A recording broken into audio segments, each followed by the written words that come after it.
We are here today for Ripples of Success with Jean Leggett, and we're so happy to have you here, Jean. Yay! Thank you for having me. You two are phenomenal women, so I am delighted to be here. That's awesome. Jean and I have known each other for many years in a variety of capacities, and we keep crossing paths. And I'm always so impressed with the things that you do.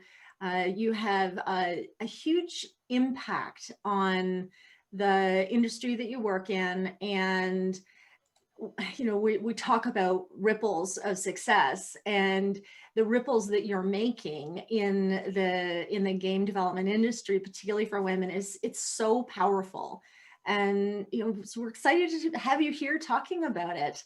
Thank you. You know what? I'm one of those people that can't do a thing unless they're 100%, 10,000%. Yeah, 10,000%, 10,000%, like super into it because I cannot live a life that is disconnected from my values. So everything I We do. cannot relate to that at all. I've tried before. It made me physically ill. I had to leave my job. So, yeah, everything that I do is driven by my core values, and um, it's really neat to be able to show up in the world and as your fully authentic self, and be able to impact in a positive way just by being you. Yeah, Is the absolutely. blessing. I had read an article that you just wrote Oh about yeah, what is it, wild web. wild women gamers. Well, yeah, and it was great. And you were talking there about the work that you do with game developers around helping them build their resume, which is really, it seems like sort of a pathway to some personal development with them. Tell us a little bit about that, because I think it's really magical. Sure. Well, let me just give you a brief history of my last 7 years. About 7 years ago, my husband wanted to start up a video game development company. There was a near-death experience that came before that. It's very dramatic. And so he's like, I have this idea. And I'm like, great, you go do that. I am doing my coaching. I'm doing laughter yoga, stand-up comedy, wellness coaching. I'm like, I don't have anything to do with your industry. I've been peripherally involved with games for, I don't know, past 20 plus years, but no. And then we joined forces and I became the face of the company. We raised some money. We built a technology that helps writers who don't know how to code make games, story-based games. So that's like the big thing. That's the driving thing. Why? Because our value system says that there's an opportunity to democratize who gets to tell games and make money from games. That's what's the driving force behind our company. So I've been like the hustler to his hacker for the last 7 years. We've been working on that. But before that, with all of the coaching, I was like, well, I don't think I should talk about laughter yoga and video games. Like the two don't go together at all. And a miracle of like one of those life-changing moments that you'll never forget happened about 2 years ago. And our landlord had an illegal unit that we had lived in for 6.5 years. So he's like, you got to get out. And we're like, we hate it here. Let's leave. So we threw everything into storage and we went on a 2-month adventure. And my dad was dying from cancer. Like everything that could be awful in your life was awful in the exact same time. And I thought, okay, I'm going to go out on a limb and I'm going to be vulnerable because that's my superpower. I go on Twitter to people who've primarily seen me as a game developer for all of this time. And I said, I can't tell you why, but I need cash, but I will give you my coaching experience in exchange. And I woke up the next morning and $1,500 was in the bank. Wow. And I went, oh, well, that's interesting. Hmm. Huh. And then as a result of that one tweet, I was asked to be a paid mentor for a program in Australia. I have quite a community in Australia. And so I started doing mentoring of game developers in Australia and went, huh, I like this. Okay. They don't have too many older mama bear figure types. And so, having somebody with a little bit more experience is helpful for people to guide them through life and through like business ideas. And that just started to snowball. And in the past year, I have like really merged coaching with a little bit of joy and laughter. Like, Because I you teach can't that as a not. technique. Makes Yeah, I sense. can't listen. It says joy right here because they call me Joyful Jean for such a long time. And so like that has popped in. And then I started just randomly helping people with their resumes. And I came up with this new way. And I went, oh my gosh, this is like coaching in resumes and really empowering people. And so that's like the long-winded answer to your question. I But, love the long-winded answer. That is awesome. but bottom line is my approach is, I call it the VIP pillars. And what I'm trying to do is just, you need a snazzy acronym. Everybody likes snazzy acronyms. Gotcha. And rather than focusing on the actual jobs that you've had and what you did at a job, it's about telling a story of validation, implementation, and people. Like, where are you showing up and doing the job and doing it great? What's the spotlight? What's the story? How are you? And flipping that switch from I did a thing to I showed up and I'm amazing, putting that on paper, It's awesome. and then watching them go off into the world going da da da da da da da da da. I mean, it's highly addictive. Man, they'd show up at an interview completely different. Yeah. Yeah. And they're walking away with new jobs and raises and promotions. And, somebody said, like, I finally could buy my own apartment. I was like, yes. So like 3 hours with me changed their life. Like, it changed the trajectory of their life. And they just, the way they see themselves has changed. And I'm like, it just takes one moment in time to switch your path. And I do miss making video games, but you all know inside us what our gift is. And my gift is like helping people see their magic. And it always has been. Nice. I have a question for you. There's been a lot of my students who are stepping out to create more impact and reach in their world, and they're married. And often what's holding them back is this sort of antiquated view about where the positional money is and what's going to happen to my husband's masculinity if I'm making more. And so my husband's a software developer. We were in business together. I was the front of that company. I heard you say you did the exact same thing. Talk a little bit about how you stepped out as the authentic, powerful person you are, and what did that do in the relationship, if you don't mind sharing that with us, and how did you find your equilibrium?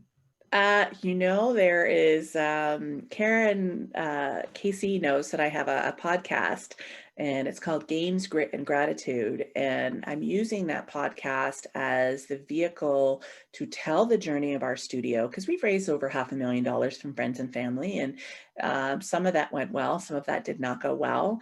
And so like, I look at all of my life experience as something worthy of sharing. And when I stepped into the role, so I didn't know this about myself. If you had told me 10 years ago, Jean, you're a very driven person, I'd be like, who are you talking about? Like, no. And when I stepped into the role of the CEO, it made sense because we were making narrative games focused on narrative, on women as the target players, the people that we were signing up. So we're working with like Charlene Harris from True Blood and Midnight Texas series and all of that. And it's like, that's our target demographic. And it would seem very strange if a dude, nice dude, but if a dude was leading the company that was going after this market. So let's make me the face. Plus, stand-up comic. Like, I'm just out there talking to people. People find it easy to write me checks, which is really nice. But I will share this, and Casey might know that I'm going here. Because I became so outcomes focused on the company, I stopped paying attention to my relationship. And when you don't pay attention to your relationship, when you are not meeting people's needs, people will find a way to have their needs met. And so in episode 5 of the podcast, I actually share the experience of what it was like for my husband to fall in love with somebody else. and how that happened, and the betrayal, and how I dealt with it. And it's not from a place of like blame. Listen, when you put all of the ingredients together, something is going to happen. And it doesn't make somebody a bad or a horrible person. It's like, we're humans. Humans have desires and needs, and if they're not being met, it's like a vacuum. They'll just fall into it. Bad analogy, but um, what was really interesting is at that point of our relationship, it had been 17 years that we were together. And I wasn't going to throw away 17 years. I was heartbroken, don't get me wrong.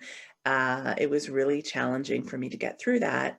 But I also still wanted to get this business off the ground, because I was like, I am not leaving you. You could sleep on the couch, but I'm not leaving until this damn business is off the ground, because I believe in it. And then once we could get past the, let's call it the garbage, once we could get past the garbage and take it out to the dump and sort of like leave it there, we started to have better conversations. We did not know how. We knew how to be husband and wife. We didn't know how to be business partners. Yep. Right? That is a complete, like, you go to bed and you're talking about pillow talk and payroll. Cannot. And as people who were first time business owners, we didn't know what the hell we were doing. We were like making everything up as we go along. And so like you had all of this anxiety and this stress, and we weren't making money, and all of these crazy things going on. And I mean, yeah. So when people say, oh, I really want to start a games company with my husband, my boyfriend, my girlfriend, my partner, I'm like, well, okay, so first of all, 90% will fail. You're okay with that? Okay. Are you okay with just getting the journey out of it? Okay. And 50% of relationships fail. Are you okay with that? So I really try to warn people off of it, because it's not for the faint of heart. Yeah, we basically we were only business partners and not married for about 3 years. Like, it took us 3 years to figure out we'd lost us. Yeah. And it took a while to get back, and we needed to be very clear about what hats when. And we had our business in our home. So it was like certain rooms are for certain. We've had to get out of bed and go out to the office to have the conversation, and then go back to bed. Yeah. But like this room in, I am only in this room for my work day. I don't come in here. I don't spend time gaming. Like, I have no interest in being in this chair when I'm not being paid. Right. It's like, I'm going to exit, and I'm going to spend time in the rest of the apartment. And I think that there's value in being able to recognize that we need those distinct boundaries. Right. It's, yeah, you can, Blair was showing me some stuff that he's been working on the software recently.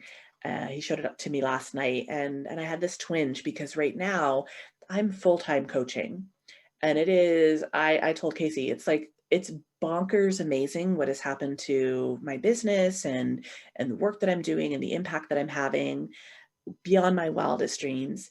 And at the same time, when he was showing me the stuff with the games platform, I was like, oh, I really miss making games. I want to go play over there. Yeah. I was like, well, maybe if I take a massive pay cut, I can go like do, and I'm like, no, what you need to do, Jean, is just commit to this for 2 years. 2 years, facilitate, get that money coming in so that you can hire people to get the company off the ground. And sometimes you just have to make those sacrifices. So I don't recommend working with your partner. But if you're going to, set those boundaries and talk about how, payroll and pillow talk is not sexy. No. Well, I'm glad you guys found your equilibrium, figured it out. Thank you. We're coming up on 25 years in June. So, wow. That's amazing. Yeah. It's, you know what, I think one of the other reasons why I wanted to talk about it on the podcast is nobody wants to talk about infidelity. They're like, oh my God. And they get judgmental about it. I'm like, listen, this happens so often. And the moment we go to that place of judgment of other people, I've had people message me going, thank you, because I chose to stay, or thank you, you helped alleviate some stress for me, and knowing that I can open my heart up again. And it's just like, I'm tired of this this culture of secret keeping that we have, and that secret keeping that's built around shame. And if we could just like flick that away, then we can get focused on what really matters, which is like the empowerment stuff and moving forward. So I know I'm a badass. Yes, you are. I love it. So good. Thank you. Tell us a little bit about I know you work with gamers in general. You do spend a lot of your time and energy focused on women and non-binary game developers. So tell us a little bit about that. Obviously, it's a passion for you. So where's the impact coming from there? Why? Just tell us about that. Well, I don't know if folks know this, but on the game playing side of things, so the gamers, women make up like 46-47% of gamers, right? Look, KK, she's just like, yeah.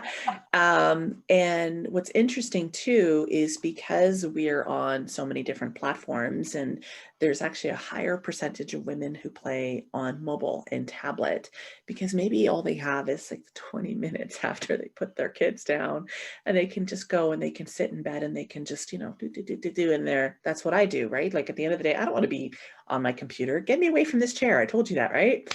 And so there's a lot of people who are playing games. The people who are making games is still like 80% male. Yep. And guess what? Dudes are going to make dude games. And what we're seeing is we have more women that are coming in, and more people who identify as non-binary, and our trans community is getting bigger in the game development space, because this is my theory, but I'm pretty sure this is accurate. Games as a medium of entertainment is an immersive one. So say that you're a teenager and you don't have a lot of friends because you feel like you're being bullied. What feels like a safe space to you? It's games. So you grow up going, wow, I really love games and I really want to make games. And so we have the island of misfits. We have a lot of misfits that come into game development because they so closely identify with games as a medium as being the thing that helped them blossom and grow. It helped them survive their childhoods. And at the same time, the gatekeeping is still there in terms of getting access into studios. So the range of the kinds of jobs that you can have are everything from starving indie. So that was us for a while, even though we were funded, we had investors, we had a small group of investors, and listen, $500,000 over 7 years does not go very far with a team. That's not real money, right? Anybody who understands how money works understands it's not a lot of money. To all the way up to these multi-billion-dollar corporations that have somebody who literally just does like shading on a rock. That's their job.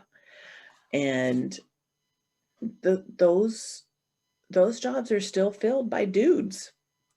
And when I put that call out, when I was like, all right, can't tell you why, and I started doing the work with the accelerator, it was like, oh yeah, this is so cool. This is so cool that there is an accelerator specifically for women and non-binary game devs, and giving them the tools that they need. There are some really great organizations. Like I am a mentor for a group in the UK called Code Coven, and they do game boot camps. So they'll take you through, I think it's something like a 12 or 16 week program, and they'll take you through concept to what's called pre-production. So that's like the planning stages, then production, which is like the making, and then post-production, which is the launching of your game. And they take you through everything in 16 weeks in a very intensive program. Again, focused on women and non-binary, like mostly marginalized people of color. And so that's where I'm choosing to spend my time and align myself with. There's enough pasty white people in our industry. And the way that I see it is, if we want to see change, then we have to put our time, money, and resources into it. And right now I'm still paying off all our startup debt, but so I put my time and my resources into this. Next year, I'm hoping to put my money in by actually starting to invest in women-led companies in our industry, because we can't shift until we put real money in. Like, I don't know if you two know this, in venture capital in Silicon Valley, less than 2% of money goes to women-led companies, even though women-led companies have shown a higher rate of return. Yeah. We've seen some of that. Yeah. It's right? shocking. It's shocking and ridiculous. It's just bad business. Yeah. It's so, I mean, we're starting to see the people who made Fortnite. So the company is called Epic. They made redonkulous amounts of money with that game. They've started up huge funds that they're giving away. I think it's $100 million fund that they created specifically to give away to smaller development companies. And again, they've allocated a certain amount of money to make sure that it's not all white dudes named Chad that are getting the money, that we can start to see diversity in our game. So here's the thing. Here's what I think is going to happen in the next 5 to 10 years. We have more women gamers playing, which means we're going to need more women games, more games. So we're probably going to need to hire more women. So who actually know how to create games for women, who know how to tell stories for women and hit that sweet spot of, they have a hard time finding the spot, right? To find that sweet spot of what are the things. So I've been on TikTok a lot lately. I'm very curious to see how games companies are using TikTok to market, because it's very smart. If you're a company looking to recruit women gamers, TikTok's not a bad place to be advertising. But what kinds of games would you be advertising using TikTok? Well, probably not your Call of Duty. It's going to be the farming simulators. It's going to be the relationship building games. It's going to be the peaceful games, because that's what people are orienting towards. I also know some really incredible women. One of my close friends is doing a Kickstarter right now for a game called Kinder World. And it's a plant-based growing, like you grow these little plants and they teach you about gratitude and inner peace and kindness. And so I'm starting to see the wellness market use gamification to attract more women. That's going to require more women game developers and designers and programmers. And so right now I'm taking all my best clients, like, okay, that's a rock star. So I'm creating these little pods of people that, when somebody comes along saying, hey, we've got a couple of million, who do you want to fund? And be like, them right here. They're ready to go. Yeah. Awesome. I've really started to notice in some of the big, like the massively multiplayer online role-playing games, are the messaging that's even coming out of the scripting is so much more supportive and uplifting than it was when I first started playing them. Very much so. Like, they're really changing. It's like, hey, sometimes we all make mistakes, and there you go, and you can do it, and you get better at that. And I'm like, because I know I'm not the target of that game, even though I love it. I'm dying to know what you're playing. Well, I just started World of Warcraft again, and okay. I've played EverQuest 2 a lot. So, but I just thought I'd go in and see what's new, because it's been a number of years since I had a gaming computer, and it was I was really surprised at how much more elevated the scripting is than it was. Yeah, and also the kinds of things that games companies are willing to explore in subject matter. So, I couldn't name a specific example, but when a massive franchise decides to turn around and make a female the protagonist, you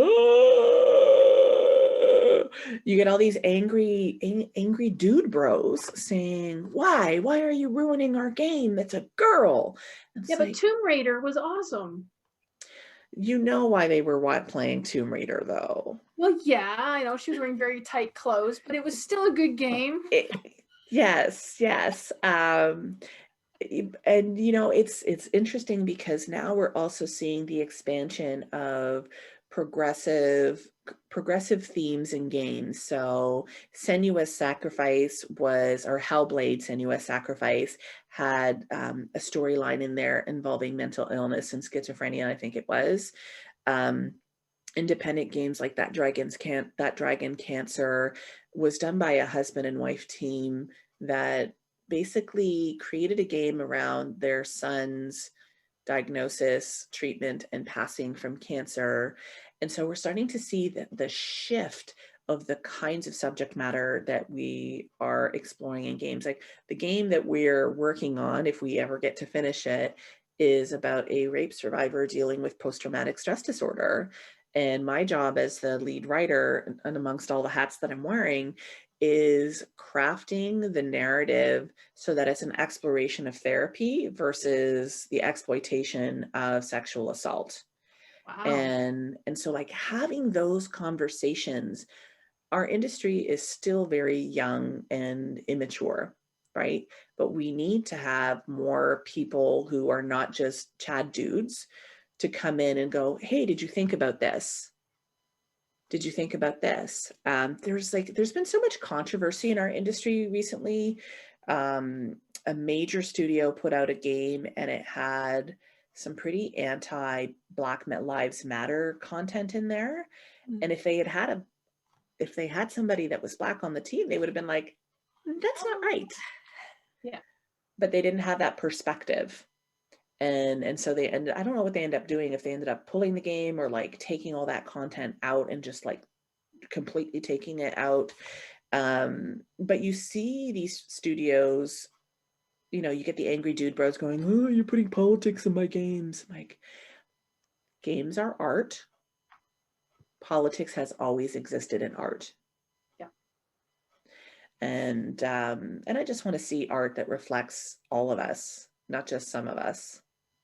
One of the things that you said really early on, Jean, was about how immersive games are. And because of the very nature of that immersiveness, like hours can go by.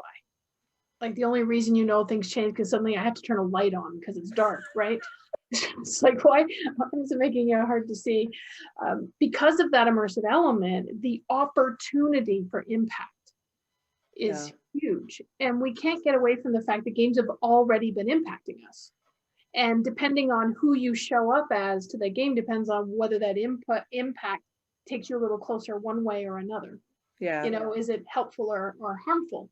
And I love that you're being a leader in this space and helping other people become leaders to create the impact, to take advantage of that immersiveness in a way, to take these great new ideas because they go right in. Right? People have the idea to have really good new ways of looking at the world that will empower them by the time that they've spent 8 hours playing a game one day, right?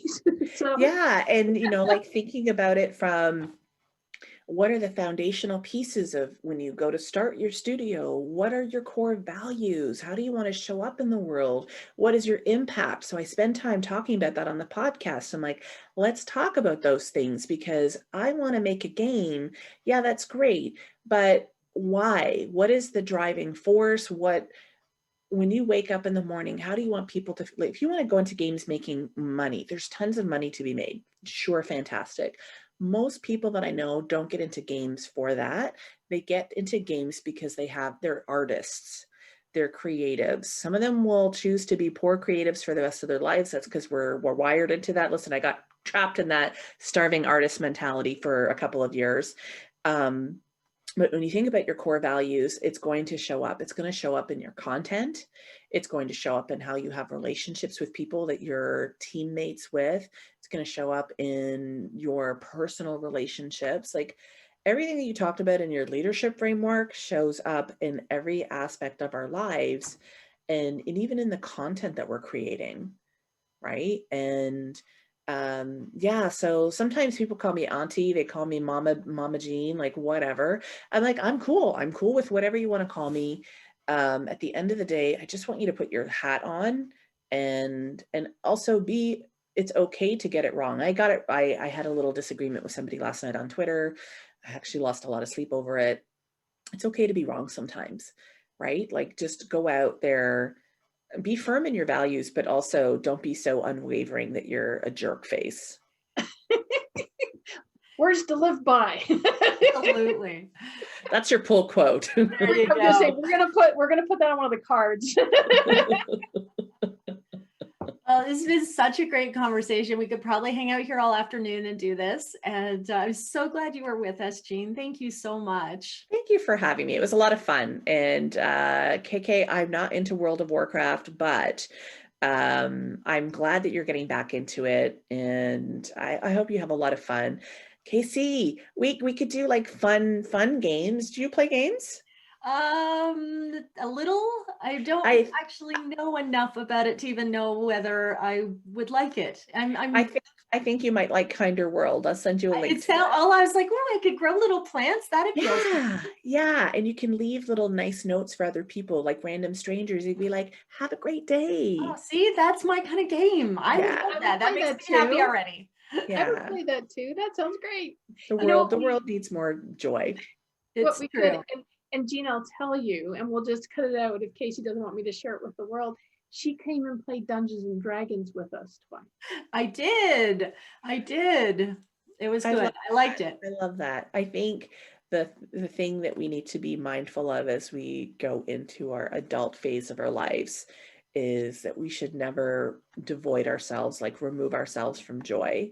And if we can find that in video games, if we can find that in cooking or blowing bubbles, whatever, just we cannot live lives without joy. That is like our sole purpose for existing. Yeah. Hear, hear. Sprinkle that shit everywhere. Thanks so much, Jean. You're very welcome. Thanks for having me. You bet.